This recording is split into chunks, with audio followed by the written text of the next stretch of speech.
Hi குட்டீஸ், இன்றைக்கி நம்ம இயற்கையில் ஒரு அரசரோட கதையை தான் பார்க்க போகிறோம். அந்த கதையிலேருந்து நம்ம இயற்கையை எந்த அளவுக்கு பாதுகாக்கணும், எந்த அளவுக்கு நேசிக்கணும் அப்படின்னு உள்ளதை நம்ம போக போக பார்ப்போம். ஓகேவா? நம்ம எல்லாம் எங்கே வாழ்ந்துட்டுருக்கோம்? பூமியில் தானே வாழ்ந்துட்டுருக்கோம். இந்த பூமி நமக்கு நிறைய கொடுத்துருக்கு. தாவரங்கள், விலங்குகள், மண், இயற்கை வாயு, அப்புறம் தண்ணீர், இது எல்லாமே கொடுத்துருக்கு, அப்படி தானே? ஆனால் எப்போவாச்சும் நம்ம அதை பற்றி யோசிச்சிருக்கோமா? கிடையாது. எல்லாமே நம்ம தேவைக்கு வேண்டி நம்ம அந்த இயற்கையை அழிச்சிட்டே வரோம். இப்போது ஒரு பொருளை உருவாக்கணுன்னா அதுக்கு நிறைய நாள் ஆகும். ஆனால் அதை அழிக்கிறதுனா ரொம்ப சுலபமாக அழிச்சிடுவோம், அப்படி தானே? ஸோ பிள்ளைங்களா, நம்ம இயற்கையை நேசிக்கணும், அதை பாதுகாக்கணும். அது எவ்வளோ அவசியம்னு நம்ம தெரிஞ்சுக்கணும். ஓகேவா? ஸோ அந்த ஸ்டோரியில் அந்த அரசர் என்ன பண்ணுவாருன்னா, அவர் ஒரு காட்டுக்குள்ளே தான் அவருடைய அரண்மனை இருக்கும்.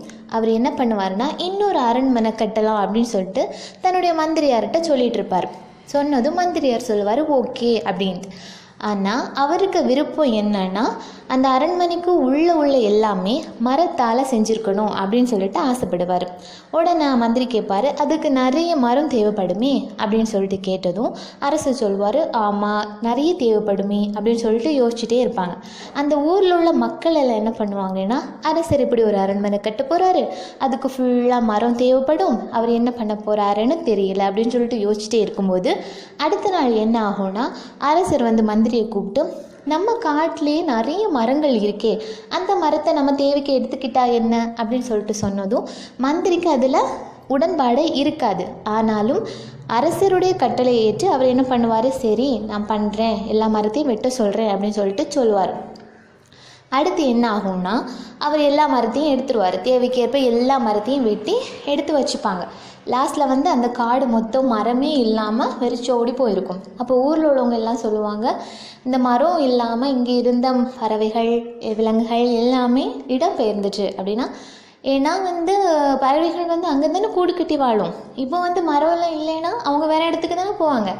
ஸோ அது அப்படி ஒரு சவுண்டே இல்லாமல் ரொம்ப வெறுமனே இருக்கும் அந்த ஊர். ஓகேவா? அப்புறம் என்ன ஆகுனா, ஒரு வருஷம் கழித்து அந்த நாட்டில் மழை வரணும். ஆனால் மழை வராது. அப்போ மந்திரியார் அரசர்கிட்ட சொல்லுவார், இப்படி மழை வரணும் இந்த டைமில், ஆனால் மழை வரல, நம்ம நாட்டில் நிறைய பஞ்சம்தான் வருது அப்படின்னு சொல்லிட்டு சொன்னதும் அரசர் சொல்லுவார், இதெல்லாம் என்னுடைய தப்பு தான் அப்படின்னு. ஏன்னா நான் பண்ண ஒரு தப்புனால தான் இப்போ நம்ம நாடு பஞ்சத்தில் இருக்குது அப்படின்னு. ஏன்னா மரம் இருந்தால் தானே மழை வரும். இப்போ அவர் எல்லா மரத்தையும் வெட்டினனால தானே இப்போ மழை வரல. ஸோ நாடு பஞ்சத்தில் வந்துருச்சு. அப்போ மந்திரியார் சொல்லுவார், நான் ஒரு ஐடியா கொடுக்கவா அப்படின்னு சொல்லிட்டு சொன்னதும் அரசர் சொல்லுவார், சொல்லு அப்படின்னு. உடனே இவர் அது நீங்கள் இந்த மரத்தை வெட்டினதுக்கு பதிலாக நம்ம இன்னும் சிறிய சிறிய நிறைய மரங்கள் நடலாம் அப்படின்னு சொல்லிட்டு சொன்னதும் அரசரும் சரி இது நல்ல ஐடியாவாக இருக்கே, நம்ம இதையே யூஸ் பண்ணிக்கலாம் அப்படின்னு சொல்லிட்டு சொன்னதும் நீங்கள் நிறைய மரம் வழங்க அப்படின்னு சொல்லிட்டு சொல்லுவார்.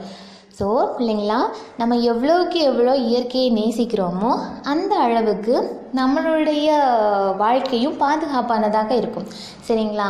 ஸோ நம்ம வீட்டிலையே நிறைய மரம் வளர்க்கணும். அப்போ தான் நாட்டில் நல்ல மழை வரும். ஓகேவா? மரியாவின் உதவும் மனநிலையில் இன்னைக்கு நம்ம பார்க்க போகிற அன்னையின் பெயர் சலேத் அன்னை. சலேத் அன்னை பிரான்ஸ் நாட்டில் காட்சி கொடுத்துருக்காங்க. நம்ம எல்லாருக்குமே தெரியும், 18ஆம் நூற்றாண்டின் இறுதியில் பிரெஞ்சு புரட்சி நடந்தது. இதனால் பிரெஞ்சு சமுதாயத்தில் பெருமளவும் நிறைய பிரச்சனைகள் இருந்தது. அந்த மக்கள் எல்லாம் மனசுடைஞ்சு போய் இருந்தாங்க. அப்போது அவங்க என்ன பண்ணாங்க, கடவுள்கிட்ட நம்பிக்கை குறைஞ்சவங்களாகவும் நிறைய பேரை சபிக்கவும் ஆரம்பித்தாங்க. அவங்க ஞாயிற்றுக்கிழமைகளில் கோவிலை மறந்துட்டு அவங்களுடைய சொந்த பணிகள்லையும் கேளிக்கைகளையும் மூழ்கி இருந்தாங்க. அப்போதான் 1846 செப்டம்பர் 19 ஒரு சனிக்கிழமை அன்னைக்கு மேக்ஸ்மின் மெலனி என்ற சிறுவர்கள் ஆடு மேய்ச்சிட்டு வீட்டுக்கு திரும்பிட்டு இருந்தாங்க. அப்போது ஆல்ப்ஸ் மலைத்தொடர் இருக்குல்ல, அந்த மலைத்தொடர் சரிவில் ஒரு இளம் பெண் உட்கார்ந்து அவங்களுடைய முகத்தை மூடிக்கிட்டு அழுதுட்டு இருந்த மாதிரி தெரிஞ்சுது. உடனே இந்த சிறுவர்கள் அவங்கள நோக்கி போகிறாங்க. அவங்க கிட்ட போக போக சூரியனை போன்ற வெளிச்சம் அவங்கள சுற்றி இருந்தது. இதை பார்த்த அந்த சிறுவர்கள் நீங்கள் ஏன் அழுறீங்க அப்படின்னு சொல்லி அந்த இளம் பெண்கிட்ட கேட்குறாங்க. அந்த பெண் சொல்கிறாங்க, இங்கே இருக்கிற மக்கள் எல்லாரும் பாவம் செஞ்சிட்ருக்காங்க, இவங்க கடவுளை மறந்து தவறான வழியில் போகிறத பார்க்கும்போது எனக்கும் என்னுடைய மகனுக்கும் மிகுந்த துயரமாக இருக்குது அப்படின்னு அந்த பெண் சொல்கிறாங்க.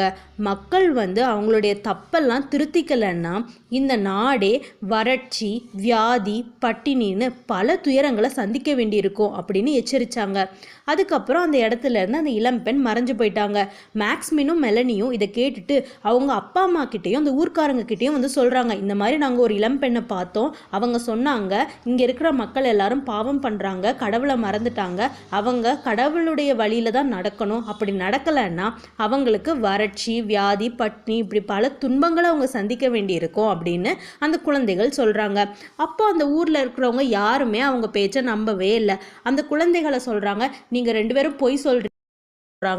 அதுக்கு அந்த குழந்தைகள் இல்லை, நாங்கள் உண்மையாகவே அப்படி ஒரு இளம் பெண்ணை பார்த்தோம் அப்படின்னு சொல்லி அவங்க உறுதியாக இருக்காங்க. அதுக்கப்புறம் அந்த குழந்தைகளுடைய பேச்சை அவங்க நம்புகிறாங்க. அந்த இடத்துக்கு திருப்பயணிகள் நிறைய பேர் வராங்க. 5 ஆண்டுகளில் அந்த இடமே வித்தியாசமாக வியத்தகு முறையில் மாறுது. மக்கள் எல்லாரும் கோவிலை நாடி போகிறாங்க. சபிக்கும் பழக்கமும் குறைஞ்சு வருது. 1851 திருத்தந்தை 9ஆம் பயஸ் அவர்கள் இந்த காட்சியையும் அங்கே மேற்கொள்ளப்பட்ட பக்தி முயற்சிகளையும் உண்மைன்னு ஏற்றுக்கிறாங்க. அதுக்கப்புறம் லா சலேத் அப்படிங்கிற ஊரில் மாதா காட்சி கொடுத்தனால மாதாவை லா சலேத் அன்னை அப்படின்னும் சலேத் மாதா அப்படின்னும் வணக்கப்பட்டு வர்றாங்க.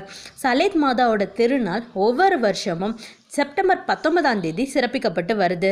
தமிழ்நாட்டில் கொடைக்கானல்லையும் சலேத் அன்னை ஆலயம் இருக்குது. அன்பார்ந்த மாணவர்களே, இன்றைக்கி நம்ம பாடப்பகுதியில் பார்க்க போகிறது இன்றைய இந்தியாவின் பெண்ணடிமைத்தனத்தை பற்றி தான் பார்க்க போகிறோம். போன வாரமே நம்ம பெண்ணடிமைத்தனம் எவ்வாறு இருந்துச்சு அப்படிங்கிறத விவரித்து பார்த்தோம். இன்றைக்கி நம்ம முக்கியமாக பார்க்க போகிறது விவிலியத்தில் பெண்கள். 2வதாக பார்க்க போகிறது இயேசு பெண்களோடு நடத்தின உரையாடல்களை பற்றி தான் இன்றைக்கி நம்ம பாடப்பகுதியில் பார்க்க போகிறோம். எல்லாரும் பாடம் கவனிக்க தயாராக இருக்கீங்களா? ஓகே, முதல்ல நம்ம பார்க்க போகிறது விவிலியத்தில் பெண்கள். மனிதரின் படைப்பை பற்றி எந்த நூலில் சொல்லியிருக்காங்க?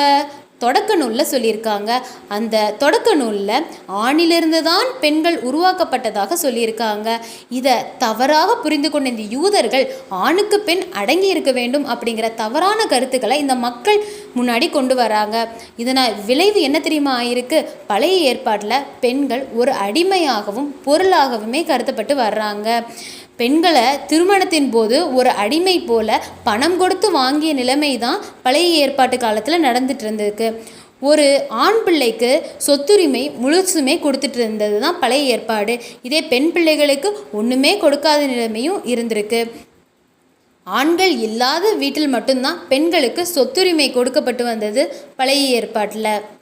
பழைய ஏற்பாட்டு காலத்தில் ஒரு மனைவி விபச்சாரத்தில், அதாவது ஏதாவது ஒரு தவறான தொழில் செய்து வரும்போது கணவன் முறிவு சீட்டு கொடுக்கலாம், அதாவது டைவர்ஸ் கொடுக்கலாம் அப்படிங்கிறது அந்த காலத்தில் ஒரு சட்டமாக இருந்திருக்கு.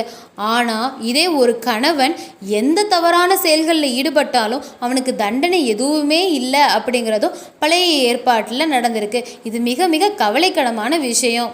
இவ்வாறு பழைய ஏற்பாட்டில் பெண்களை ஒரு 2ஆந்தர குடிமக்களாக தான் கருதியிருக்காங்க. அது மட்டும் இல்லாமல் பெண்களுக்கு முதன்மையான முக்கியத்துவம் பழைய ஏற்பாட்டில் கொடுக்கவே இல்லை. பெண்ணடிமைத்தனம் தலைவிரித்து ஆடின காலம்தான் பழைய ஏற்பாட்டு காலம். சரி, அப்போ புதிய ஏற்பாடு, அதாவது இயேசு பிறப்பிற்கு பின்னாச்சு பெண்ணடிமைத்தனம் எப்படி இருந்துச்சுன்னு பார்த்தோன்னா, பழைய ஏற்பாட்டு காலத்தில் இருந்த அதே பெண்ணடிமைத்தனம் தான் இயேசு வாழ்ந்த காலத்திலையும் இருந்திருக்கு. பெண்களுக்கு சம உரிமை கொடுக்கவே இல்லை, அடிமைகளை போல தான் நடத்திட்டு வந்திருக்காங்க. ஆனால் நம்ம இயேசு கிறிஸ்து நமது ஆண்டவர் பெண்ணடிமைத்தனத்தை எதிர்த்து போராடி இருக்காங்க. தம்மோட போதனையிலையும் செயல்பாடுகளிலும் பெண் விடுதலைத்தனத்தை வலியுறுத்தி விடுதலை நாயகனாக திகழ்கிறாரு நம்ம இயேசு கிறிஸ்து. அப்படி இயேசு நடத்திய உரையாடல்களை நம்ம பார்க்கலாம். முதலாவதாக நான் சொல்ல போகிற உரையாடல் யாருக்கு நடந்ததுன்னா, நறுமண தைலம் பூசிய பெண்ணை பாராட்டுதல் தான். அந்த கதை உங்கள் எல்லாருக்கும் தெரியுமா? பெத்தானியாவில் தொழுநோயாளர் சீமோன் இல்லத்துக்கு இயேசு போயிருந்தாங்க. அப்போது பந்தியில் உட்கார்ந்துருக்கும் போது ஒரு பெண் இயேசுவோட தலையில் நறுமண தைலத்தை பூசுகிறாங்க. உடனே அங்கே இருந்த சீடர்கள் எல்லாம், இவ்வளவு விலை உயர்ந்த நறுமண தைலத்தை ஏன் வீணாக்குற, இதை விற்று ஏழைகளுக்கு கொடுக்கலாமே அப்படின்னு சொல்லும்போது இயேசு இவள் செய்தது நல்லவையே, இந்த நல்ல செயல் நினைவு கூறும்போது கண்டிப்பாக இந்த பெண்ணும் நினைவு கூறப்படுவாள் அப்படின்னு பெண்களுக்கு ஒரு முதன்மையான கருத்தை கடவுள் சொல்லியிருக்காங்க. அடுத்தபடியாக பார்த்தோன்னா தம் பிள்ளைகளுக்காக பரிந்து பேசிய தாய். செபதேயுவோட மனைவி தன்னோட 2 மகன்களுக்காக இயேசுவிடம் வந்து பேசுகிறாங்க. ஆண்டவரே, நீங்கள் ஆட்சி புரியும் காலத்தில் என்னுடைய 2 மகன்களையும் உங்களுடைய வலதுபுறத்துலேயும் இடதுபுறத்துலேயும் நீங்கள் அமர்த்தணும் அப்படின்னு சொல்லி செபதேயுவோட மனைவி வந்து இயேசுக்கிட்ட கேட்குறாங்க. அதற்கு இயேசு சொல்கிறாங்க, உங்களுள் பெரியவனாக இருக்க விரும்புபவன் தொண்டனாக இருக்கட்டும், உங்களுள் முதன்மையாக இருக்க விரும்புபவன் பணியாளராக இருக்கட்டும் அப்படின்னு சொல்லி இயேசு அந்த பெண்ணுக்கு நல்லதொரு அறிவுரையை கூறி நல்ல ஒரு விஷயத்தையும் பகிர்ந்திருக்காரு. இதன் மூலம் இயேசு பெண்களுக்கு கொடுத்த முக்கியத்துவம் நமக்கு தெரிய வருது. 3ஆவதாக பார்த்தோன்னா சிலுவை பயணத்தில் எருசலேம் மகளிரை சந்தித்தல். இயேசு சிலுவை சுமந்து சென்றுட்டு இருக்கும்போது எருசலேம் மகளிர் அவங்க பின்னாடியே அழுதுகிட்டே போகிறத கண்ட இயேசு, நீங்கள் எனக்காக வேண்டி அழ வேண்டாம், உங்களுக்காகவும் உங்கள் மக்களுக்காகவும் அழுங்கள் அப்படின்னு சொல்கிறாங்க. அது மட்டும் சொல்லலை, மலடிகள் பேறு பெற்றோர் அப்படின்னு சொல்லிட்டு பிள்ளை பெறாதோரும் பால் கொடாதோரும் பேறு பெற்றோர் அப்படின்னு இயேசு கிறிஸ்து சொல்லியிருக்காரு. இதன் மூலம் எல்லா வகையான பெண்களையும் இயேசு மதித்தார். அவர்களுக்கான நல்ல காலம் பிறக்கும் என்று இயேசு அறிவுறுத்தினதும் நமக்கு தெரிய வருது. அடுத்த வாரம் இயேசுவின் மற்ற உரையாடல்களை விவரிக்கிறேன். பாய். நெஞ்சே நெஞ்சே இறைவனை போற்றி பாடிடு, தஞ்சம் என்றும் அவரே என வாழ்த்தி பாடிடு. நெஞ்சே நெஞ்சே இறைவனை போற்றி பாடிடு, தஞ்சம் என்றும் அவரே என வாழ்த்தி பாடிடு. வல்லவராம் இறைவன் வாழ்வில் நன்மை பல புரிந்தார், வல்லவராம் இறைவன் வாழ்வில் நன்மை பல புரிந்தார். எல்லையில்லாத இன்ப பெருக்கின் இன்னிசை பாடிடு, எல்லையில்லாத இன்ப பெருக்கின் இன்னிசை பாடிடு. நெஞ்சே நெஞ்சே இறைவனை போற்றி பாடிடு, தஞ்சம் என்றும் அவரே என வாழ்த்தி பாடிடு. நிலவழகும் மலை அழகும் இறைவன் பேரை பாடட்டும், கடல் அழகும் கதிர் அழகும் கடவுள் அன்பை கூறட்டும். நிலவழகும் மலை அழகும் இறைவன் பேர் பாடட்டும், கடல் அழகும் கதிர் அழகும் கடவுள் அன்பை கூறட்டும். கடலை பிரித்து கடந்திட உதவினார், கலக்கம் புரிந்தோரை கலங்கிட செய்தார். நன்றி சொல் நெஞ்சே இறை தந்த நல்ல வாழ்வுக்கு, நன்றி சொல் நெஞ்சே இறை தந்த நல்ல வாழ்வுக்கு.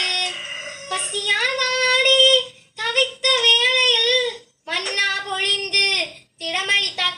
நம்பி இருந்தோரை கைவிடாமல் அன்பு கரம் நீட்டி மது தடைகள் எல்லாம் மாற்றி புது காணானை காட்டி வாழ்வு தந்த இறைவா நன்றி, வாழ்வு தந்த இறைவா நன்றி. நன்றி நன்றி நெஞ்சே நெஞ்சே நெஞ்சே நெஞ்சே இறைவனை போற்றி பாடிடு, தஞ்சம் என்றும் அவரே என வாழ்த்தி பாடிடு. நெஞ்சே நெஞ்சே இறைவனை போற்றி பாடிடு, தஞ்சம் என்றும் அவரே என வாழ்த்தி பாடிடு.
அவர்களிடம் செய்கைகள் வாயிலாக உரையாடி வந்தார். பேச்சற்றே இருந்தார். ஆண்டவரே, என் ஆண்டவரே, உம் குரல் கேட்க ஆசை கொண்டேன். நீர் நிலை தேடும் களிமானை போல அடைக்கலம் தேடி வருகின்றேன். ஆண்டவரே, என் ஆண்டவரே, உம் குரல் கேட்க ஆசை கொண்டேன். நீர் நிலை தேடும் களிமானை போல அடைக்கலம் தேடி வருகின்றேன். ஆபிரகாமை அழைத்தீரையா, அவருக்கும் ஆசீரை பொழிந்தீரையா. முச்செடி நடுவில் மோசேயை அழைத்து விடுதலை வாழ்வு தந்தீரையா.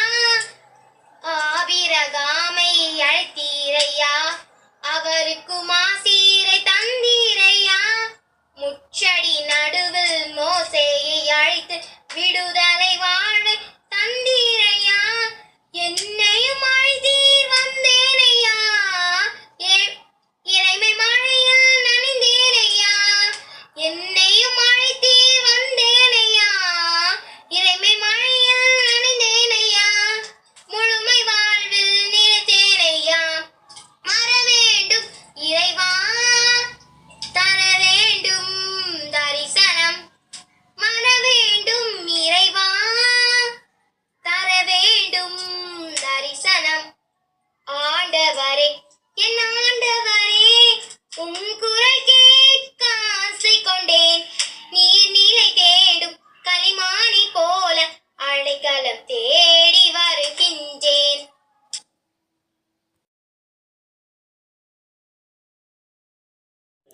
மக்கள் செக்கரியாவுக்காக காத்திருந்தனர். திருக்கோவிலில் அவர் காலந்தாழ்த்துவதை குறித்து அவர்கள் வியப்படைந்தனர். அவர் வெளியே வந்தபோது அவர்களிடம் பேச முடியாமல் இருந்தார். ஆதலால் அவர் திருக்கோவிலில் ஏதோ காட்சி கண்டிருக்க வேண்டும் என அவர்கள் உணர்ந்து கொண்டனர். அவர் அவர்களிடம் சைகைகள் வாயிலாக உரையாடி வந்தார். பேச்சற்றே இருந்தார். இரவுக்காக காத்திருந்தனர். திருக்கோவிலில் அவர் காலந்தாழ்த்துவதை குறித்து அவர்கள் வியப்படைந்தார்கள். அவர் வெளியே வந்தபோது அவரிடம் பேச முடியாமல் இருந்தார். ஆதலால் அவர் திருக்கோயிலில் ஏதோ காட்சி கண்டிருக்க வேண்டும் என அவர்கள் உணர்ந்து கொண்டார்கள். அவர் அவர்களிடம் செய்கைகள் வாயிலாக உரையாடி வந்தார். பேச்சற்றே இருந்தார்.